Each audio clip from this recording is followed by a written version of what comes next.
তৌফিক এনায়েত করেছেন, এজন্য বলি আলহামদুলিল্লাহ। আলহামদুলিল্লাহ। আজকে আমার বড় বোন আমার মায়ের জন্য আমার আসলে কান্না করার মতো চোখে পানি নেই। আমি কালকে বিকেলে খবর পেয়েছি, কালকে বিকেলেই আসার কথা ছিল, আসা হয় নাই। রাতের বেলায় আসলে আমি ঘুমাতে পারিনি, ডান কাঁধ বাম কাঁধ করতে করতে এভাবে চলে গেছে। আপনারা জানেন আমি বরগুনা এসেছিলাম 2013 সালে আগস্টের 10 তারিখে। বাংলাদেশের বুকে, বাংলাদেশের জনগণের বুকের উপরে একটা স্বৈরাচারী শাসক জগৎপাল পাথর বসেছিল। আমি তার একটা বক্তব্যের প্রতিবাদ করেছিলাম। সে বক্তব্য দিয়েছিল, মা দুর্গা দেবী প্রতি বছর কোন না কোন বাহনে চড়ে আসে, এবার এসেছে গর্ভে চড়ে, আর গর্ভে চড়ে আসলে দেশে ফসলে ভরে যায়। আর বাস্তবে তাই হয়েছে, এবার ফসল বেশি হয়েছে। একটা হিন্দু যদি কথা বলতে আমার কোন আপত্তি ছিল না, তাদের আকীদা তারা পেশ করবে। বাংলাদেশের 18 কোটি মুসলমানের নেত্রী এই দেশে বসে যে আকীদা পোষণ করেছে, আমি বলেছিলাম মক্কার আবু জাহেল আবুল হাবদা কি আছে ভালো ছিল। মক্কার আবু জাহেল বিশ্বাস করত, কোরআনে স্পষ্ট বলেছে, ওয়ালা ইন সালতাহুম মান খালাকাস সামাওয়াতি ওয়াল আরদ। হে নবী, আপনি যদি মক্কার আবু জাহেল আবুল হাবদাকে জিজ্ঞাসা করেন কে সৃষ্টি করেছে আসমান এবং জমিন, ওয়ালা ইন সালতাহুম মান নাযালা মিনাস সামাই মান, যদি মক্কার আবু জাহেল আবুল হাবদাকে আমি জিজ্ঞেস করো কে আসমান থেকে পানি বর্ষণ করে, ফাহিয়া বিহিল আরদা মিন বাদি মাউতিহা, অতঃপর সেই পানির মাধ্যমে মৃত্যু জমিনকে জীবিত করে ফসল উৎপন্ন করার শক্তি দেয় কে?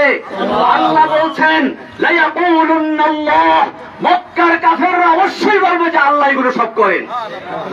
যেখানে মক্কার আবু জাহেল আবু লাহাবরা পর্যন্ত বিশ্বাস করত বৃষ্টি দেওয়ার মালিক আল্লাহ, রিজিক দেওয়ার মালিক আল্লাহ, সেখানে বাংলাদেশের মুসলমান দেশের প্রধানমন্ত্রী বলেছিল মা দুর্গা দেবী গজে চলে এসে বলে ফসল বেশি হয়েছে, আমি তার প্রতিবাদ করেছিলাম, তার হিংসার কারণে আমাকে গ্রেফতার করেছিল। আপনারা জানেন আমার জামিন হয়েছিল, আমাকে হাইকোর্ট থেকে জামিন দিয়েছে, কিন্তু হাসিনার কোর্ট আমাকে জামিন দেয় নাই। আমাকে জেল গেট থেকে নিয়ে 2 দিন রেখে আবার গ্রেফতার করে ভিতরে দিয়ে দেয়। এখন আমি সেই মামলায় কারারুদ্ধ আছি।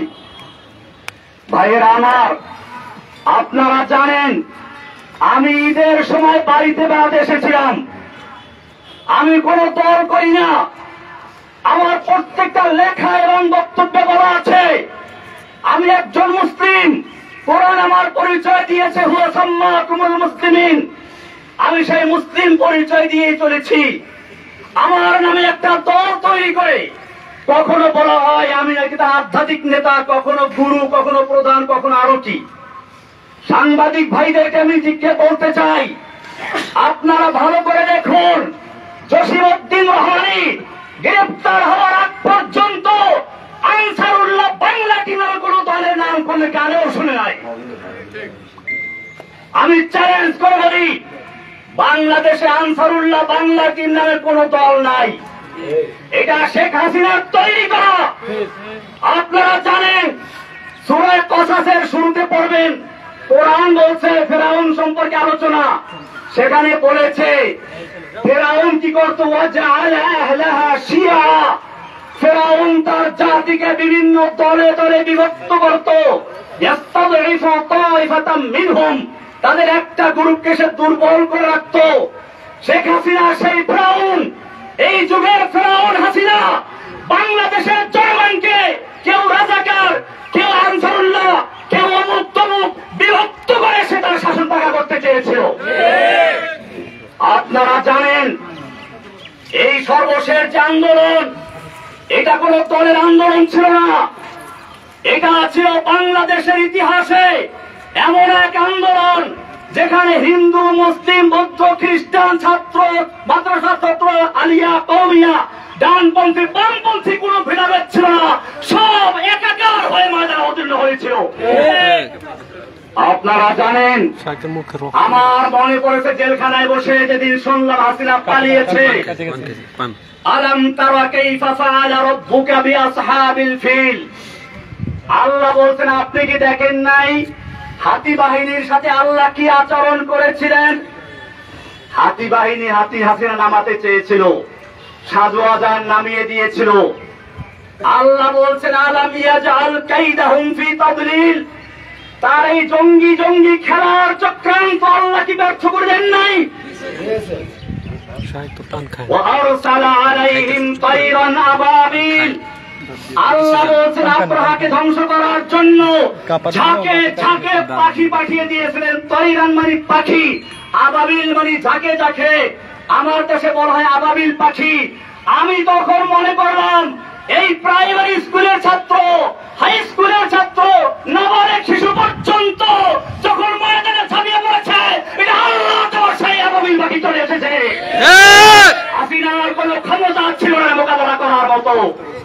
আমি ধন্যবাদ জানাই বাংলাদেশের সেনাবাহিনীকে সময় মতো পদক্ষেপ নেওয়ার জন্য, যে তারা কোন দলের আনুগত্য না করে বাংলাদেশের জনগণের পাশে দাঁড়িয়েছিল। আমি বাংলাদেশের পুলিশ ভাইদেরকে বলবো, আপনাদেরকে জোর করে ব্যবহার করেছে আমরা জানি, আপনাদের দোষ না। আমি সেজন্য আজকের মাধ্যমে সারা বাংলাদেশের মুসলিম অমুসলিম সমস্ত মানুষকে বলতে চাই, আপনারা কোনো ভাবে পা দিবেন না। এখন বড় কঠিন মুহূর্ত চলছে। আপনারা দেখেছেন ভারতের মিডিয়ায় প্রচার হচ্ছে বাংলাদেশে হিন্দুদের মন্দির জ্বালিয়ে দেওয়া হচ্ছে, হিন্দুর বাড়ি ঘরে আগুন লাগানো হচ্ছে, এই সমস্ত অপপ্রচার হচ্ছে। খবরদার, আমি আপনাদেরকে কঠোর ভাবে বলছি, কোন হিন্দুর উপরে আক্রমণ যেন না হয়, কোন মন্দিরকে আগুন দিতে না পারে, সেজন্য আপনাদেরকে অতন্ত্র প্রহরে বাড়তে হবে ইনশাআল্লাহ। ভাইয়েরা আমার, আপনারা জানেন আমরা কোন বিশৃঙ্খলা পছন্দ করি না। আমরা চাই আল্লাহর নবী যেরকম ভাবে মক্কা বিজয়ের পরে যখন তার সামনে সাহাবায়ে কেরাম 10,000 উন্মুক্ত তরবারি নিয়ে বসে আছেন, একটা ইশারা করলে সব গর্দান বুড়ে যায় মক্কার কাফেরদের। মক্কার কাফেররা এসে হাজির হয়েছে সামনে।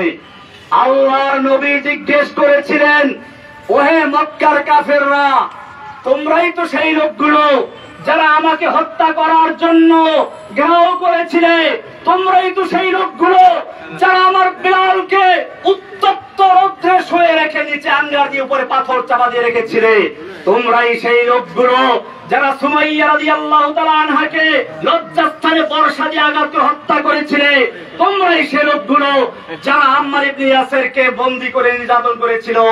কিন্তু আজকে তোমাদের আমি জিজ্ঞেস করতে চাই, তোমরা আমার থেকে কেমন ব্যবহার আশা করছো? মক্কার কাফেররা বলেছিল, একজন উত্তম ভ্রাতার কাছ থেকে যা আশা করা যায় তাই আশা করছি। আল্লাহর নবী বলেছিলেন, আজকে আমি সে কথাই বলছি যা আমার ভাই ইউসুফ আলাইহিস সালাম বলেছিলেন তার ভাইদেরকে নাগালে পাওয়ার পরে। আল্লাহর নবী বললেন, লা তাসরিবা আলাইকুমুল ইয়াউম, আজকে তোমাদের বিরুদ্ধে আমাদের কোনো ক্ষোভ নাই, কোনো প্রতিশোধ নেওয়ার ইচ্ছে নেই। যাও, ইযহাবু আনতুমুত তুলাকা, আমি তোমাদের সকলকে সমানভাবে আমভাবে ক্ষমা ঘোষণা করছি। বাংলাদেশে আন্দোলনরত ছাত্র জনতা, মাদ্রাসার ছাত্র, স্কুল কলেজের ছাত্র, সাধারণ জনতা, আমি সকলের কাছে অনুরোধ করব, আল্লাহর নবীর এই মক্কা বিজয়ের ঘোষণাকে কেন্দ্র করে আমরা যেন এই বিগত দিনে যা হয়েছে সব ক্ষমা করে দিয়ে একসাথে একটা সুন্দর সমৃদ্ধ সাম্যের বাংলাদেশ গড়তে পারি ইনশাআল্লাহ। আমি একটা কথা না বললেই নয়, আপনারা অনেকে মনে করেন প্রচার হচ্ছে হিন্দুরা মুক্তমুখ। আমার এই জেল জীবনের আমি সর্বশেষ ঘটনা বলছি, সর্বশেষ আমি যেদিন কোর্টে যাই, একজন কারা পুলিশ নাম হলো প্রবীর, দুইটা বলা কি এরা হিন্দু, দেখেন হিন্দু, দুপুরের সময় ডায়াবেটিস রোগী, মুখটা শুকিয়ে গেছে, বলেন হুজুর আপনার বোধহয় ক্ষুধা লেগেছে। আমি কিছু বললাম না, বলে টাকা থাকলে দেন আমি খাবার এনে দিই। আমি টাকা তো আনি নাই, কোর্টে বসে উনি আরেকজনের কাছে টাকা চাইলেন, তাও নাই। শেষ পর্যন্ত নিজের পকেট থেকে টাকা খরচ করে আমাকে দুপুরে এক প্যাকেট বিরিয়ানি আর একটা 2 লিটারের পানি দিয়ে দেয়। হিন্দু প্রবীর, এরা সর্বশেষ আমি করছি সেই কোর্টের দিন। আপনাদেরকে আরো বলি, আমি যে জেলখানায় রয়েছি সেখানে চক্রান্ত হয়েছিল বড় ধরনের দাঙ্গা করানোর জন্য। আমি সকালবেলা থেকে পুরা জেলখানায় হ্যান্ড মাইক হাতে নিয়ে বলেছি, খবরদার কেউ কোনো বিশৃঙ্খলা করবেন না, বিশৃঙ্খলা করবেন না, আপনারা শান্ত থাকুন। আপনারা জানেন আমাকে রাখা হয়েছে হাই সিকিউরিটি জেলে, এশিয়া মহাদেশের 1 নাম্বার জেলেটা, কঠিন জেল। 1000-এর উপরে আছে ফাঁসির আসামি, ফাঁসির আসামি আছে 1000-এর উপরে। এরপরে হুজি জেএমবি যত সব ওখানে। এইখানে গন্ডগোল লাগাবার চক্রান্ত করা হয়েছিল। আমি হ্যান্ড মাইক দিয়ে সকালবেলা ঘুরে ঘুরে প্রত্যেকটা বিল্ডিং এর সামনে গিয়ে বলেছি, কেউ উচ্ছৃঙ্খল করবে না, আপনাদের জন্য মুক্ত হলে পরে আপনাদের জন্য মুক্তির ব্যবস্থা করবো ইনশাআল্লাহ। ইনশাআল্লাহ সবাই আমার কথা মেনে নিয়েছিল। কিন্তু কে বা কারা উস্কানি দিয়ে কিছু কয়েদিদেরকে লেলিয়ে দিয়েছে এখানে আক্রমণ করার জন্য, বিশেষ করে আমি যে বিল্ডিং গেছিলাম সেখানে আক্রমণ করার জন্য। কারণ কি? কারণ ছিল এই আন্দোলনটাকে একটা জঙ্গি রূপে আকৃতি দেওয়ার জন্য। আমি গোয়েন্দা বিভাগের ভাইদেরকে বলবো, ঢাকার high security, Kashimpur high security জেলে পরিবেশ শান্ত হওয়ার পরে এই কয়েদিদেরকে লেলিয়ে দিয়েছিল কারা হাজুদের উপরে। যদি সেদিন আমি জীবনের ঝুঁকি নিয়ে বাধা না দিতাম তাহলে সেখানে কারবালার ময়দান হয়ে যেত। কারণ হাজুতেরা নামলে বলে ওই কয়েদিদেরকে খুঁজে পাওয়া যেত না। এই চক্রান্ত কারা করেছিল আপনাদের খুঁজে বের করতে হবে। এই চক্রান্ত শুধু জেলখানার ভিতরে না, আপনারা শুনুন, আমি যেই ব্লকে থাকি, অর্থাৎ ব্লক বলতে একসাথে 7টা রুম, আমি সবসময় একাই থাকতাম এক ব্লকে। কিছুদিন আগে বন্দি বেশি হয় আমার ওখানে, ওই যে প্রশ্ন ফাঁসের আসামি আবেদ আলী, ওর সাথে আরো কয়েকজন দেয়, আমি তো বলছি হিন্দু একজন আসামি আছে, হিন্দু। আমি বললাম খবরদার তুমি যে হিন্দুরা তাহলে কেউ বুঝতে না পারে। আমি ওর নাম রেখে দিলাম আব্দুর রশিদ, এখন আমার পাশেই আছে, আসার সময় দেখা করে আসছি, যাতে করে তার কেউ ক্ষতি করতে না পারে। আমার বড় ভাই এখানে আছে, আমি ছোটবেলায় দেখেছি। আমার বড় ভাই আছে এখানে, মাস্টার সাহেব আমি বলি বড় ভাই হিন্দুদের ঘনিষ্ঠ বন্ধু। আমি দেখেছি ছোটবেলাতে আমাদের পাশের গ্রাম হলো হিন্দু। এই হিন্দুরা ওনার সাথে কি সম্পর্ক আছে, বিপদ আপদে পড়লে তো ওরে আসা বলিবার কাছে। এইভাবে আমরা পারিবারিক ভাবে হিন্দুদেরকে কখনোই পর মনে করি নাই।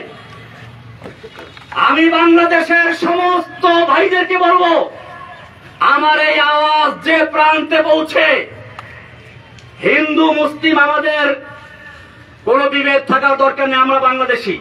আমি ইন্ডিয়াতে পড়াশোনা করেছি, দেওবন্দের উল্লেখযোগ্য ছাত্র। আমি দেওবন্দে পড়াশোনা করেছি। ইন্ডিয়াতে হিন্দুদের বিভিন্ন বাগানে গিয়ে ফল খেতাম। হিন্দু দাদারা আমাকে বলতো, খালো খালো ভাই, যেতে চাই খালো, লেলা নেই, যত চাও খেয়ে নাও, নিতে পারবা না। এরকম আমি সেই সংস্কৃতির শিক্ষাপ্রাপ্ত লোক। আমাকে হাসিনা সরকার তার ব্যক্তিগত আক্রোশের কারণে সারা বাংলাদেশে নয় সারা বিশ্বে আমাকে জঙ্গি বলে চিহ্নিত করে আগে করে প্রচার করেছে। আমি আপনাদেরকে সাংবাদিক ভাইদেরকে বলতে চাই, বাংলাদেশে আমি যখন বরগুনা এসেছিলাম, গ্রেপ্তার বরগুনাতে হয়েছিলাম, আমি বরগুনার বড় মসজিদ, কেন্দ্রীয় মসজিদ সদরঘাট, এই সদরঘাট মসজিদের খতিব ছিলাম। শুক্রবার দিন, জুমার দিন, ঈদের মতো, লোকসভা মতো বরগুনার কোন লোকে বলতে পারবে আমি কোন জঙ্গি জঙ্গি কর্মকাণ্ডের সাথে জড়িত ছিলাম? তাহলে আমাকে কেন এই পরিচয় করানো হলো? কারা করিয়েছে? আল্লাহ তাআলা ছাড়ে না। ইন্না বাতশা রাব্বিকা লাশাদীদ। যেই অহংকারী, যেই ফিরআউন, যেই দাজ্জাল কয়েকদিন আগেও বলেছিল হাসিনা পালায় না, সে ব্যক্তি পালিয়ে গেছে। এটা আল্লাহর দেওয়া শিক্ষা।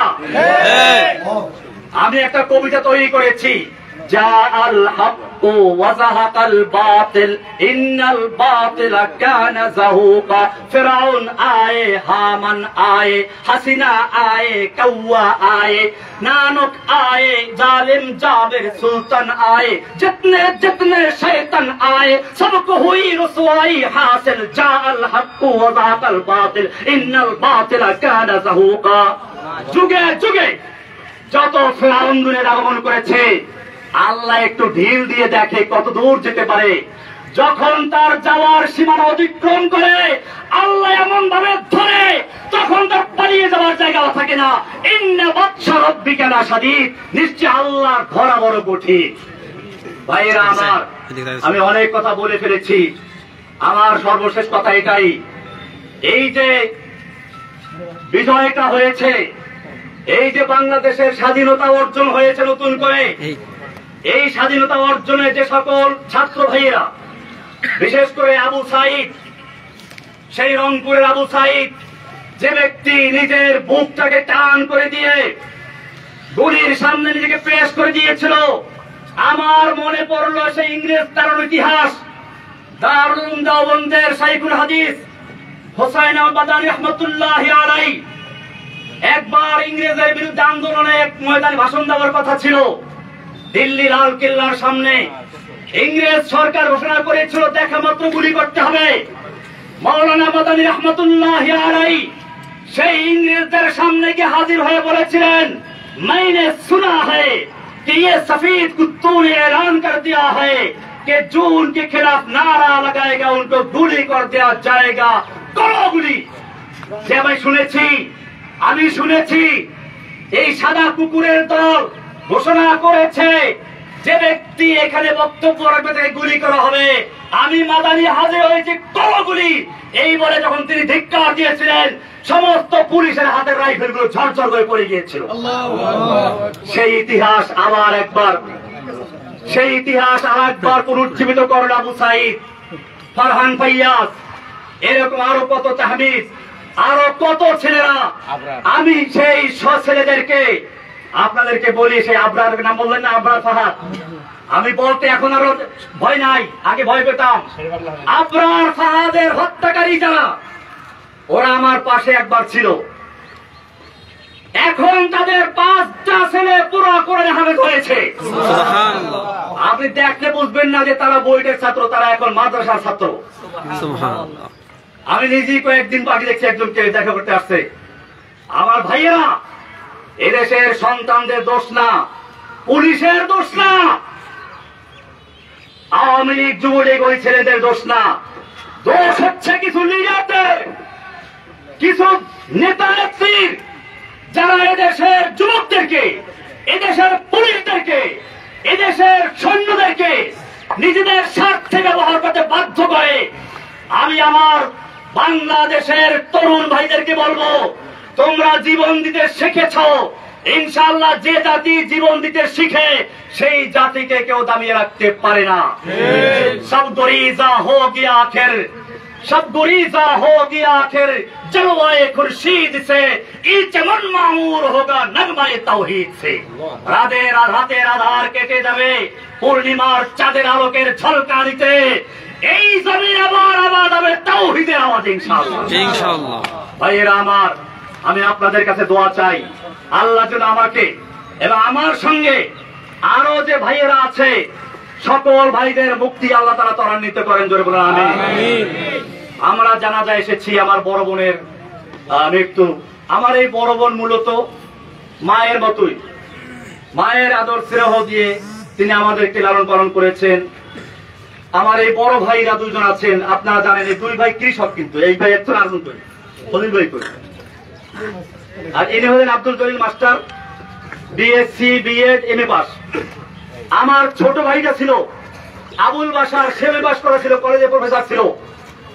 আমাদের এই সব ভাইগুলোকে ঈদের সময় আমরা একত্রে ছিলাম, আমাদের ভাই বোন আমরা সবাই অত্যন্ত আপন। আমাদের মধ্যে কোন রকমের কোনো একটু মনোমালিন্য নাই। ঈদের সময় আমরা সবাই হাজির ছিলাম, আমাদের মেয়ে জামাইগুলো, আমাদের ভাইগুলো, ভাতিজাগুলো। আজকে কয়েকটা ভাতিজা এখন চিনতেও পারিনি আমি, কারণ ওরা ছোট ছোট অবস্থা জেলে ঢুকেছিল। এই লোকগুলোকে জঙ্গি বানিয়ে দিল। এরপরে শুনলাম আরো কি হয়েছে। ওই যে পুলিশ বাবুল আক্তার, সে তার বউকে নিজে খুন করলো।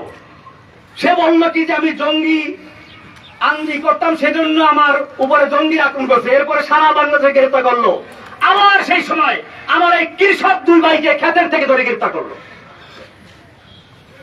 আমার এই ভাই জলিল মাস্টার বরগুনার একজন নাম করা হেডমাস্টার, আজকে কত 11 বছর পর্যন্ত মামলার কোন বিচার নাই। মামলার বিচার করবে কি? এই মামলা তো হাসিনার নির্দেশে হয়েছে, এই মামলার কোন এভিডেন্স নাই। সেজন্য মামলা জায়গা রয়ে গেছে, আজ পর্যন্ত বিচার শুরুই হয় নাই। আমি আপনাদেরকে কথা বলে এই জন্য বললাম, আপনারা বরগুনার মানুষ, হয়তো আপনারাও মিডিয়ার কারণে, অপপ্রচারের কারণে বিশ্বাস করতে পারেন, মনে করতে পারেন কিনা যেন আছে। আসলে আমার এই ভাইগুলোকে আপনারা চিনেন। আমার ছোট ভাই ওই সময় বাড়ি ছিল না, সে বরিশাল কলেজে প্রফেসর ছিল। তাকে গুম করা হলো, 6 মাস পর্যন্ত নির্যাতন করা হলো। বলা হলো তুই খালি একটা কথা বল, জসিমউদ্দিন রহমানী আনসারুল্লাহ বাংলা টিমের প্রধান, তাহলে তোকে ছেড়ে দিব। আমার ছোট ভাই